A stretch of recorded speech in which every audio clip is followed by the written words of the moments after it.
துவரம்பருப்பு போட்டிங்கன்னா டேஸ்ட்டு சூப்பராக இருக்கும். ஒரு தரம் பண்ணி பாருங்கள். நீங்கள் பண்ணி பார்த்துட்டு எனக்கு கமெண்ட் சொல்லுங்கள்.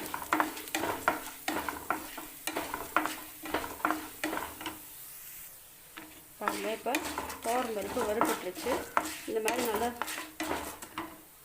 சிவப்பாக வறுத்துக்கோங்க, நல்ல வாசனை வரும். அடுத்தது கடலைப்பருப்பு போட்டுக்கோங்க.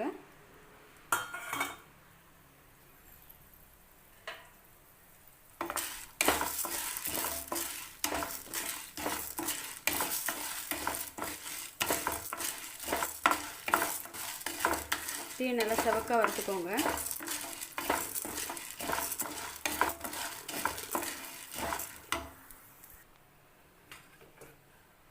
அடுத்தது உளுந்து சேர்த்துக்கோங்க.